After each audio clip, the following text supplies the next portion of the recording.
여러분 안녕하십니까. 경제현장 오늘 시작합니다. 정부가 단계적 일상 회복을 멈추고 다시 강력한 사회적 거리두기를 실시합니다. 내일부터죠. 위드 코로나로 일상 회복을 조금씩 누렸던 국민들의 실망감과 무엇보다 연말연시를 기대했던 소상공인들의 허탈감은 이루 말할 수 없는 상황인데요. 정부가 내놓은 방역 강화 지침과 소상공인은 손실보상 지원책, 그리고 노동계 이슈까지 금요 경제 토론에서 자세히 짚어보겠습니다. 유튜브 실시간 댓글 의견 주시면 토론에 반영하겠습니다. 경제 현장 오늘입니다. 금요 경제 토론 두 분 모셨습니다. 김종석 전 의원 그리고 박원석 전 의원입니다. 어서 오십시오. 네, 안녕하세요. 네. 자, 일상 회복이 시작됐다가 두 달도 채 되지 않아서 이제 스톱됐습니다. 내일부터죠. 박원석 의원님 어떻게 보십니까? 어렵게 우리가 일상 회복을 조금 시작했는데 이렇게 멈춰야만 될 상황.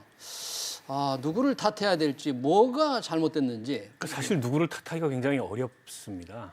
특히 이제 오미크론 변이로 인해서 이렇게 이제 5차 대유행이 급속도로 전개되리라고는 아무도 예상을 잘 못했던 거고, 방역 전문가들도 백신 접종률이 한 70% 이상을 넘어가면 집단 면역으로 가지 않겠나 이런 예상이 일반적이었어요. 이건 현 정부와 가까운 전문가든 그렇지 않든 관계없이. 그런데 이제 그런 예상을 훨씬 뛰어넘는 상황이 된 거죠. 사실은 60대 이상 고령층의 이 백신 저항력이랄까요? 이런 게 너무 조기에 떨어지면서 거기서부터 이제 대유행이 시작이 됐는데 한 가지 좀 이 안타깝고 아쉬운 점은 지금 확진자가 한 7천 명대, 8천 명대를 넘어서고 있는데 이게 3, 4천 명을 넘었을 때 기왕 결단을 하려면 조금 더 일찍 결단을 했어야 하는 거 아닌가. 근데 이미 이렇게 확진자 수가 8천 명, 1만 명 치닫는 상황에서 오히려 사회적 거리두기로 다시 돌아가는 게 조금 이 판단이 늦은 거 아닌가 이런 아쉬움이 있고요. 또 한 가지는 결국에 지금 문제는 위중증 환자와 사망자거든요. 그 위중증 환자가 지금 1,000명 가까이 급증하고 있는데 이건 곧 사망자 급증하고 직결되게 돼 있습니다. 근데 정부가 위드 코로나 정책으로 전환을 하면서 확진자가 1만 명도 나올 수 있다 이런 예상을 했어요. 근데 사실 확진자가 1만 명이 나올 수 있다면 그에 따르는 어떤 의료 인프라의 준비를 했어야 되는데 지금 병상 부족 사태, 의료진 부족 사태가 제일 심각한 문제잖아요. 이게 코로나 초기부터 누누이 그에 대해서 어떤 공적 대비책을 가져야 된다고 전문가들이 지적했음에도 불구하고 정부가 그에 대해서 이렇다 할 예산 투입도 정책적인 준비도 하지 않은 거는 그건 좀 굉장히 큰 문제라고 봅니다. 그러니까요. 저희 프로그램에도 의료계 분들이 나와서 그런 우리 박원석 의원님 같은 지적을 좀 했거든요. 위드 코로나 분명히 확진자 늘어난다. 대비 잘해야 된다고 한 달 전부터 훨씬 전이죠. 그렇게 얘기를 했었는데 이 정말 준비 없는 시행이 이런 큰 문제를 불러일으킨 거 아니겠습니까? 그렇죠. 그래서 정치 방역이라는 얘기가 나오는 겁니다. 그러니까 위드 코로나로 들어갈 단계에 2,000명이 좀 안 됐었어요. 일일 확진자가. 그러니까 정부로서는 이제 2,000명 선에서 이제 안정되고 개선될 거라고 아마 예상을 했던 모양인데 지금 8,000명이 넘지 않았습니다. 여기 육박하고 있지 않습니까? 근데 그 무렵에 대통령이 뭐라 그랬어요? 5,000명이 나오든 10,000명이 나올 때까지도 충분히 대비했다. 후퇴할 일 없다. 이런 식으로 말씀을 하셨단 말이에요. 지금 와서 보니까 뭘 준비했어요? 방역 패스도 마비되고 재택 치료 준비도 안 되고 병상 확보도 안 돼 있고. 그래서 제가 느끼는 건 대통령은 전문가가 아니잖아요. 그렇죠. 대통령은 외교안보든 그게 다른 방역이든 전문가의 조언을 듣고 결정을 내려야 되니까 주변에 있는 좋은 참모들은 대통령이 정확한 판단을 낼 수 있도록 정확한 조언과 정보와 제안을 드려야 되는 거 아니겠어요? 그 점에서 보면 지금 대통령 탓이기 이전에 그 주변에 있는 그 방역 관련 조언과 정보를 제공하는 사람들이 잘못했다. 저는 이번 기회에 인책을 해야 된다. 지금 왜냐하면 의료계나 국민들이 지금 정부와 청와대의 이 방역 관련 이 조치를 지금 믿질 않아요. 불신하고 있어요. 그렇다면 이 불신을 해소하기 전에는 어떤 방역 조치도 이후에 국민들의 동의를 받기 어렵다고 저는 생각을 합니다. 대통령에게 옳은 판단을 내릴 수 있는 중요한 정보를 제공해야 될 책임을 가지고 있는 공직자들의 조언, 이런 게 조금 제대로 없었다 뭐 그런 지적이신데 일단 지금 방역 컨트롤 타워가 너무 분산적입니다. 지금 이게 이제 질병관리청뿐만이 아니라 또 이 중앙재난본부 따로 있고 청와대 컨트롤 타워 따로 있고 이들 간의 소통도 좀 제가 보기에는 미진한 게 아닌가 싶고 우리 김 의원님이 뭐 정확하게 지적을 하셨지만 지금 청와대 참모진 중에 이 의사 출신의 예. 이 방역 문제에 대해서 담당을 하고 있는 사람이 두 사람이나 있어요. 이진석 국정상황실장이나 이진석 국정상황실장, 김호란 방역기획관이나 김호란 저는 이분들 책임이 굉장히 크다고 생각을 합니다. 어떻게 보면 이분들이 이른바 이제 K 방역의 그런 어떤 외형적 성과 이런 거에 너무 집착을 하다가 방역 시스템을 이 상황에 맞게 전환하고 그에 따르는 대비를 했어야 될 책임을 다하지 못한 거고요. 네. 대통령께서 어제 급기야 사과를 하셨어요. 대통령이 이로 인해서 사과를 할 정도라면 누군가 책임지는 사람이 나와야 됩니다. 그런 점에서 저도 김 의원님 말씀대로 이거는 저는 문책 인사가 불가피하다고 봅니다. 지금 말씀하신 두 분 다 지금 문재인 대통령이 병상 확보 등의 준비가 충분하지 못했다 이렇게 사과는 했는데 그렇게 잘못한 거에 대해서 그러면 뭐가 잘못했냐, 누가 잘못했느냐 또 이런 명확한 지적은 또 안 했다는 게 보도가 나오고 있잖아요. 네. 그동안 그 언론이나 이런 다양한 매체를 통해서 이제 제안된 여러 전문가들의 의견을 쭉 흐름을 보면 시기상조였다는 지적도 있었고 예. 2,000명이 아니라 10,000명이 될 때 지금 우리나라가 갖고 있는 의료 시스템이요. 자료를 보니까 네. 확진자 3,000명 정도가 지금 이게 한계랍니다. 이 정도면은 이게 지속 가능한 상황인데 우리 의료 시스템이 지금 벌써 8,000명에 10,000명에 예. 뭐 정의경 실장은 이번 달 중에 10,000명 나올 가능성도 있다고 얘기할 정도면 이게 바로 의료 시스템 붕괴죠. 지금 언론 보니까 무슨 뭐 앰뷸런스 기다리다가 죽는 사람, 예. 앰뷸런스를 타도 받아주는 병원이 없어서 또 돌아다니다가 죽는 사람, 또 돌아가신 분들은 또 가족들 얼굴도 못 보고 화장터로 가고 이게 의료 시스템 붕괴 아니에요? 네. 나 작년 발병 초기에 뉴욕이나 이태리, 북이태리에서 봤던 그 상황이 예. 지금 우리 눈앞에 와 있는 겁니다. 이게 의료 붕괴죠. 그래서 지금 이렇게 한가하게 그 무슨 보상, 손실 보상해야 되겠지만 이런 차원의 문제가 아니다.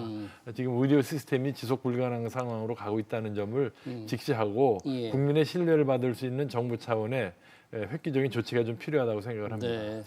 그 지금 그 OECD 국가들 평균하고 우리가 비교해 보면 병상 수로는 대한민국이 한 3배 정도가 많습니다. 우리가 인구 대비로 해서 그렇죠. 근데 이제 문제는 뭐냐면 우리는 공공의료 비중이 너무 낮아요. 10%밖에 안 되다 보니까 결국 이제 민간 병원의 병상을 확보해야 되는데 그게 간단치가 않습니다. 민간 병원 입장에서는 어쨌든 그 병원의 기존 환자들도 있고 예.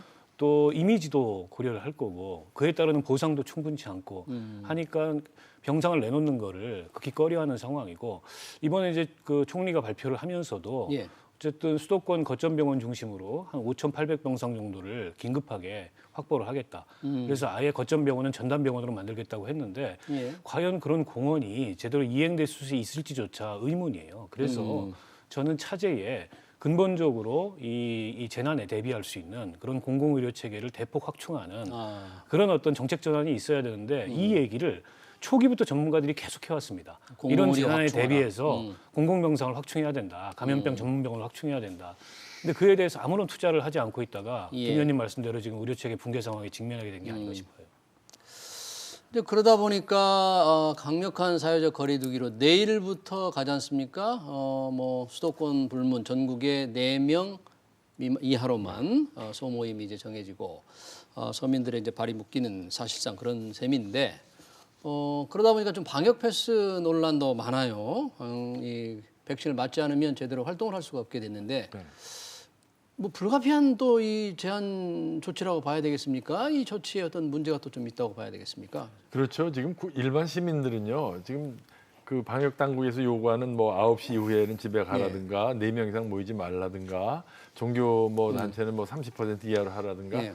이런 것이 어떤 과학적 근거가 있는지 몰라요. 정부가 시키는 대로 따를 뿐입니다. 예. 그러면서도 항상 속으로는 이게 확산하고 확산 방지하고 무슨 관계가 있나 또 의심이 있는 것도 사실 아니겠어요? 예. 그래서 아까도 말씀드렸지만 이 정부의 발표가 이 어떤 과학적 근거가 있고 왜 이렇게 하는지를 좀 더 자세히 설명해주고 투명하게 해줬으면 좋겠어요. 예. 그러니까 그렇게 소상공인들이 지금 22일 날 뭐 대규모 시위도 하겠다고 반발하는 거고, 예. 그건 뭐 소상공인뿐 아니라 일반 불편을 겪는 시민들도 지금 이게 정부가 하라니까 하는 거지만 예. 이게 그 뭐라 그러나요? 그 수용도랄까요?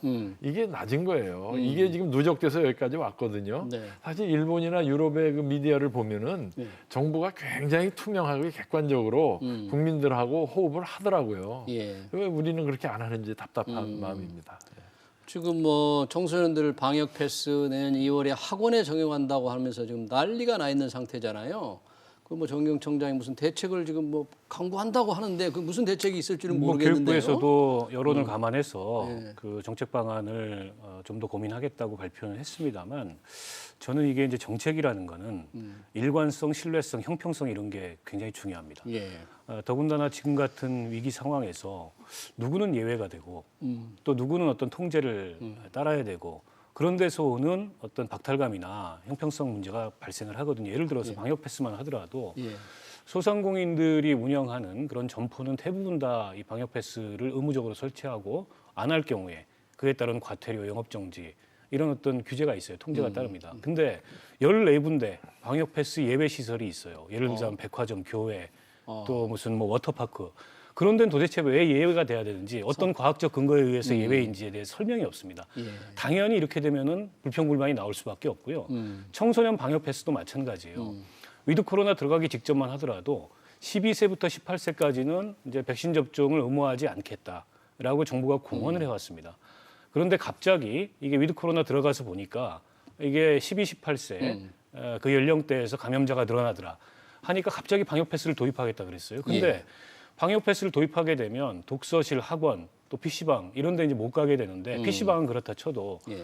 독서실, 학원은 거의 이제 이 필수 학습 시설 비슷하게 돼 있는데 정작 학교는 방역 패스 의무 설치 시설이 아닙니다. 네. 근데 학교는 덜 위험하고 학원이나 독서실은 더 위험하다는 근거도 없습니다. 예. 그렇다 보니까 당연히 이에 대해서 문제 제기가 나올 수밖에 없고 그래서 정책이 좀 이게 수용도가 높아지려면 이런 점들을 감안해서 예. 이런 그 불만들이 없도록 해야 되는데 지금 너무 허술하고 엉성한 거예요. 그렇다 보니까는 이 방역 패스 도입 문제에 대해서도 사실상 의무라고 볼 수 없지만 왜냐하면 이거 한다고 해서 무슨 벌금을 내거나 과태료를 부과받는 건 아니잖아요. 개인들이.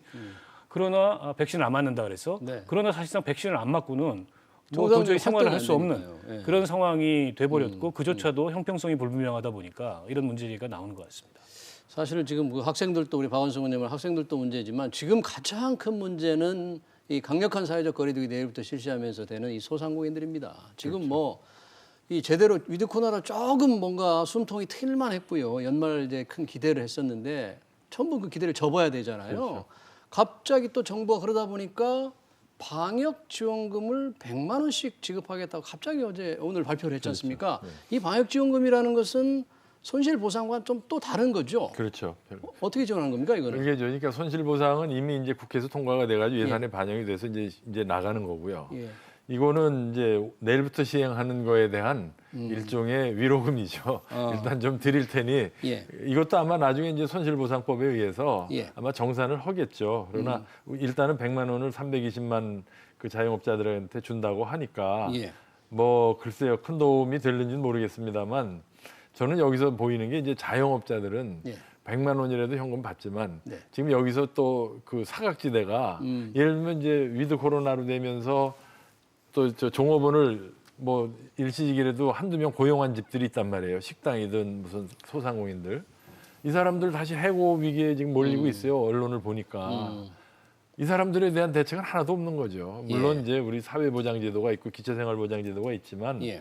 그래서 우리가 320만 자영사업자에 대한 보호도 중요하지만 기본적으로 지금 우리 이번 기회에 이렇게 그 사각지대의 사회안전망도 한번 들여다볼 필요가 있다. 왜냐하면 이게 언제까지 갈지 몰라요. 지금 그렇죠. 1월 2일까지라고 그러지만 예. 뭐 거의 확실한 거 아닙니까? 이거 연장됩니다. 오미크론이 지금 한국이 그래도 다른 나라보다 상대적으로 적은데 네. 이거 시간의 문제죠. 예, 영국은 벌써 50% 넘었거든요. 그러니까 우리도 올 것이 온다고 봐야 된다면 이러한 좀 섬세한 그 사회 안전망의 확대가 필요하다 저는 그렇게 생각을 합니다.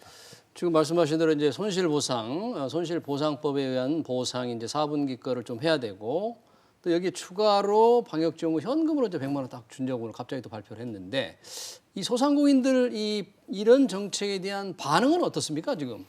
굉장히 안 좋죠. 왜냐하면 이게 이제 위드 코로나로 전환하면서 그 동안에 여러 가지 그 어려움들이 많았는데 조금 숨통이 트이나 싶었는데 다시 이걸 이제 재전환을 했단 말이죠. 그 사이에 사람도 새로 확충하고 그리고 영업할 준비도 해놓고 예. 또 연말에 일종의 이제 대목 이런 것도 기대하고 했는데 이게 다 물거품이 돼버리는 거예요. 그래서 자영업자들은 뭐 이 셧다운 할 수밖에 없는 이런 상황에 대해서 못 받아들이겠다는 건 아니지만 그러면 그에 합당한 보상을 해야 되는데 예. 지금 손실보상법에 따르는 보상 가지고는 혹은 이런 방역지원금 같은 일회성 뭐 현금 지원 가지고는 택도 없다. 때문에 이제는 우리도 저항할 수밖에 없다. 이런 게 이제 자영업 그 단체들의 입장이고 예.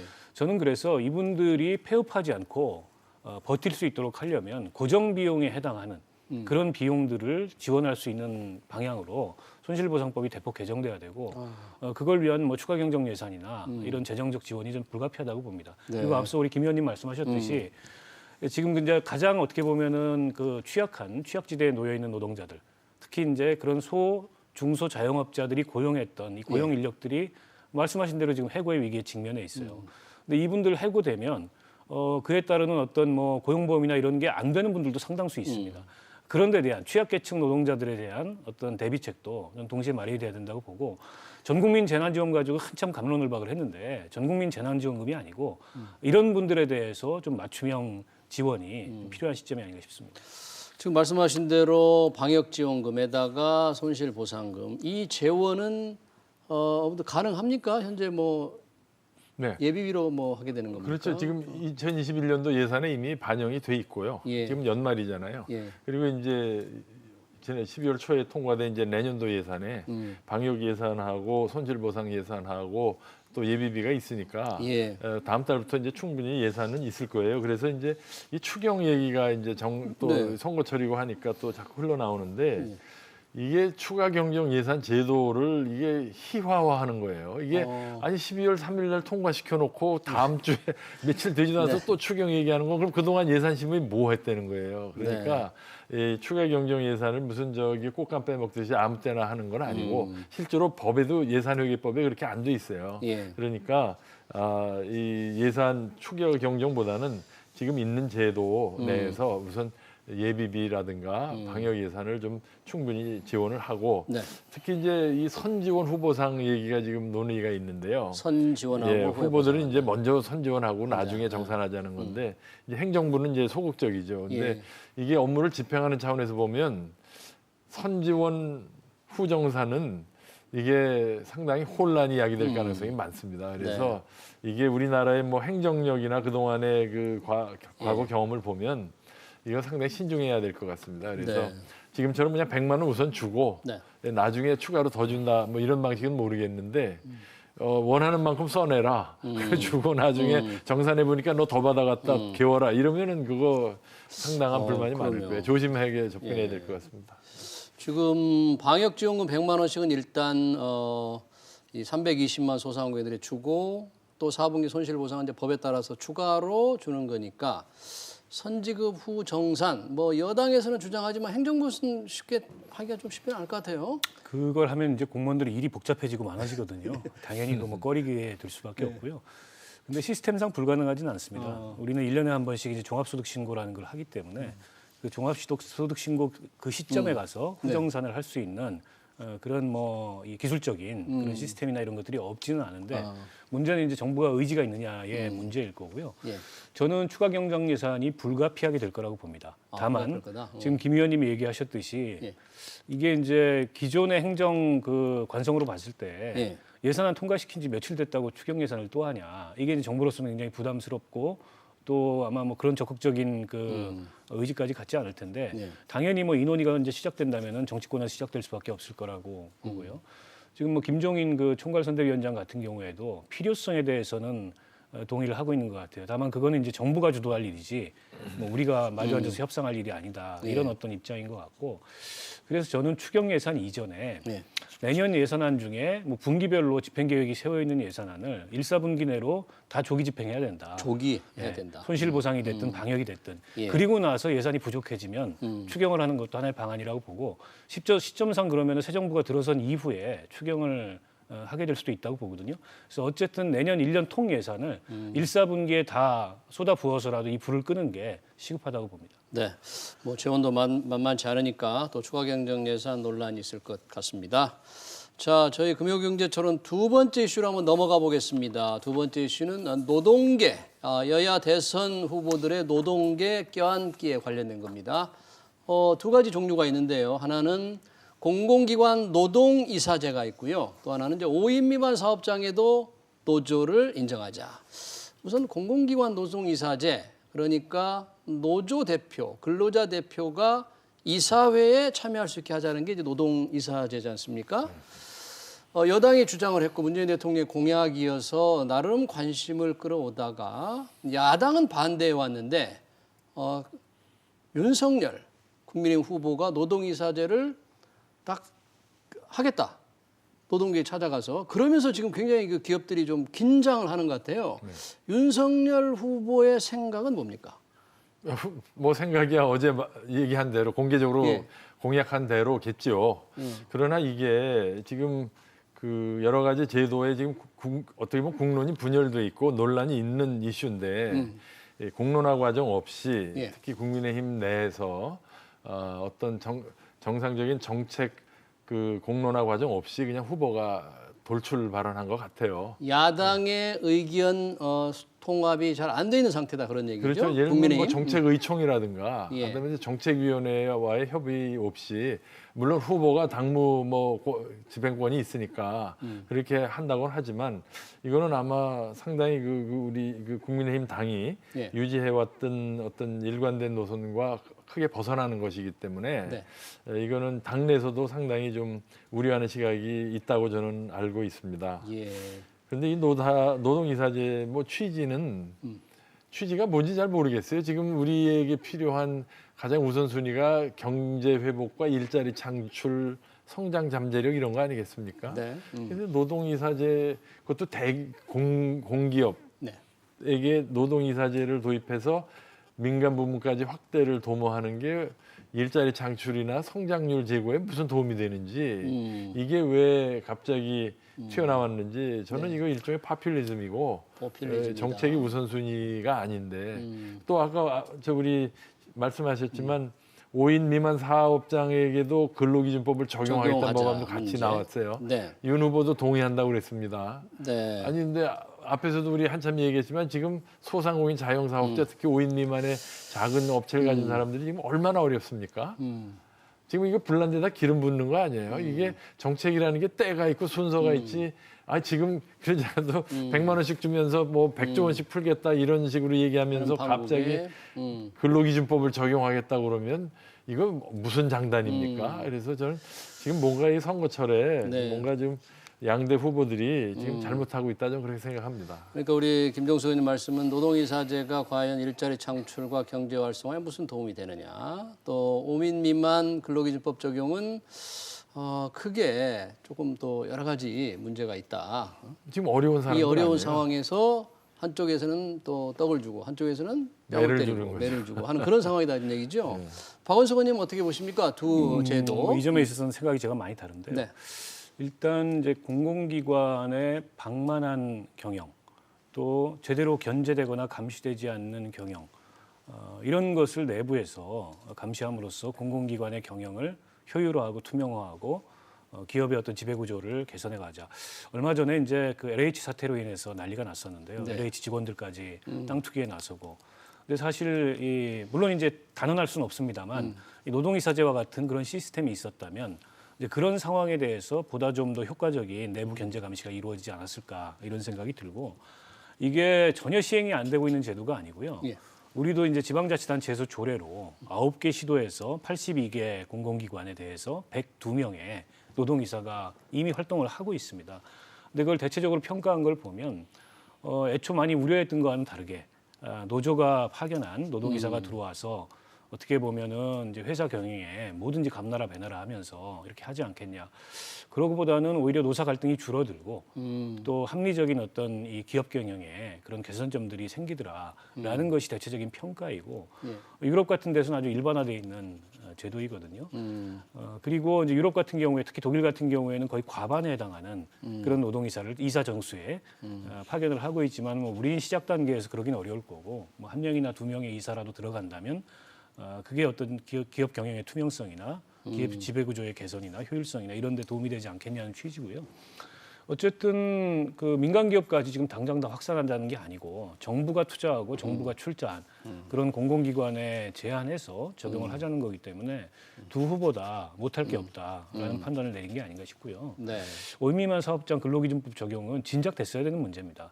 올해가 이제 전태일 열사 50주기입니다. 근데 전태일 열사가 근로기준법을 지키라고 외치면서 50년 전에 분신을 했는데 그때 그 외침이 아직도 안 지켜진 거예요. 사실은 근로기준법이 가장 필요한 노동자들이 이 5인 미만 사업장의 열악한 노동자들입니다. 여기 이 노동자들에게 노동권 중에서도 가장 기본적인 노동권이라고 할 수 있는 근로기준법조차 적용하지 않는다는 건 대한민국이 얼마나 노동 후진국인가를 저는 단적으로 증명하는 거라고 보고 코로나 때문에 지금 중소자영자들이 많이 어려운데 그에 대해서는 정부가 별도의 지원책을 세워서 해결해야 될 문제지 근로기준법을 원천 배제함으로써 즉 노동 후진국을 유지함으로써 그분들한테 도움을 준다는 거는 저는 어불성설이라고 봅니다. 이 두 문제는 상당히 의견이 다른데 우리 박원석 의원님 5인 미만은 너무 늦었다. 전태일 열사의 주장이 벌써 50년이 지났는데 이게 뭐냐라는 말씀이시고 지금 국회에 제기된 게 이제 근로기준법 11조에 예. 5명 이상의 근로자를 사용하는 사업장에 대해서는 이 법을 적용하지 않는다 이렇게 돼 있어요. 네. 근데 그걸 개정해서 적용하겠다는 건데 네. 지금 그걸 하게 지금 되면 그러니까 지금 코로나 사태 이전에 152만 명에 해당하는 고용이 있는 사용 사업자가 129만 명으로 줄었어요. 그만큼 일자리가 줄었다는 얘기죠. 지금 만약에 5인 미만의 이렇게 어려운 상황 하에서 근로기준법을 적용하면은 예. 그 사람들이 보호받는 게 아니에요. 우리 최저임금 인상에서도 봤잖아요. 일자리가 줄어듭니다. 그래서 지금은 때가 아니고 경제가 회복되고 완전 고용 상태가 가서 사람이 귀해질 때 네. 그때는 적용하지 말라 그래도 다 근로자들이 고용주들이 근로 그 환경을 개선해주고 기준법에 맞출 거고요. 네. 그다음에 이제 이 공공기관 노동이사제는 말이죠. 문재인 정부 5년 동안에 우리나라의 공기업과 공공기관들이 얼마나 방만해지고 LH 사태에서 보듯이 얼마나 부패했습니까? 이 공공기업, 공기업 개혁은 앞으로 다음 정부에 누가 되든지 주요 과제입니다. 예. 근데 거기 이사회에 노동이사가 들어있으면 개혁이 잘 될까요? 난 오히려 개혁에 방해가 된다고 생각을 합니다. 그리고 우리가 여기서 간과해서는 안 되는 게 노동조합, 법적으로 보호받는 조직이지만 어디까지나 이익단체입니다. 경제단체나 우리 주택 재건축 조합처럼 그냥 조합이에요. 조합원들을 위한 이익단체인데 그럼 그 사람들이 경영에 참여하면 그럼 그 회사에 이해관계가 있는 다른 소비자나 협력업체는 왜 경영에 참여하면 안 됩니까? 그래서 이거는 공정의 차원에서 봐도 공정한 저기가 아니고요. 우리나라에 보면 이미 97년에 예. 그 근로자 참여 및 협력 증진에 관한 법률을 제정을 해서 근로자들이 경영에 참여할 수 있는 제도적 장치가 있어요. 예. 그리고 현대차 한번 보십시오. 현대차 노조가 경영에 참여하는 정도가 아니라 경영에 전횡하고 있잖아요. 해외 투자에 간섭하지요. 신차종해서 저 조립 라인 재조정하는 것도 노조의 동의 받아야 되죠. 이거 이상의 경영 참여가 어디 있습니까? 그러니까 쉽게 말하면 우리 김 의원님은 노조가 경영이사에 노동이사제가 없지만 노조가 이미 상당히 경영에 압력을 행사하고 있다. 노조의 영향력이 너무 센데 여기에 그것까지 법제화하면 되겠느냐? 뭐 이런 반론이신 것 같습니다. 그거는 아주 일부의 사실은 그 극단적인 사례에 불과하다고 보고요. 근데 대다수 그 기업별 노조 체제하에서 대다수 기업의 노조는 그렇지 못합니다. 그리고 앞서 이제 김종석 의원님이 다른 이해관계자들은 그럼 어떡하냐? 저는 다른 이해관계자들도 궁극적으로는 이 참여하는 것이 맞다고 봅니다. 그게 이제 이해관계자 자본주의로 우리가 이제 바꿔나가는 그런 방안이라고 보고요. 다만 그 시작을 뭘로 할 거냐? 어떻게 보면 가장 긴밀한 이해관계자고 또 내부의 이해관계자인 노동조합이 참여함으로 인해서 저는 경영에 참여하게 되면 노동조합이 나몰라라 했던 그런 경영의 현실에 대해서 알게 되고 그로 인해서 노사관계가 갈등이 일변도나 이렇게 가지 않을 수 있는 그런 긍정적 요인도 분명히 있다고 봅니다. 그래서 일단 적용을 해서 실험을 해보고 실험의 결과를 놓고서 평가하는 게 맞지 않나 이런 생각이 들고요. 네. 5인 미만 그 사업장에도 근로기준법 적용하는 거는 진짜 미니멈 스탠다드입니다. 근데 이 미니멈 스탠다드를 지키지 않으면서 경제를 돌리고 경제를 최소 유지하는 기준이다. 반드시 해야 된다. 그런 성장 방식은 그런 경제 운영 방식은 이제 좀 벗어날 때가 되지 않았나. 대한민국이 선진국입니다. 네. 네, 두 가지만 간단하게 말씀드릴게요. 네, 짧게 부탁드리겠습니다. 예, 지금 우리나라의 대형 노조와 경영진 간의 관계를 볼 때 예. 노동이사제 참여가 과연 화합형으로 갈지 더 갈등을 증폭할지 우려되는 바가 있고요. 독일에서조차도 알리안츠나 포르쉐, 바스프 이런 독일 기업들조차도 네. 그동안 채택했던 노동이사제를 포기하고 참여 기업 숫자도 독일에서도 줄고 있다는 점을 네. 지적하고 싶습니다. 네, 잘 알겠습니다. 노동이사제 문제 5인 미만 근로기준법 적용은 상당히 의견이 다른 걸로 봐서 법제화에도 많은 진통이 예상이 되네요. 네. 금요 경제 토론 시간 관계상 여기서 마치겠습니다. 지금까지 박원석 전 의원 그리고 김정석 전 의원이었습니다. 네, 고맙습니다. 네.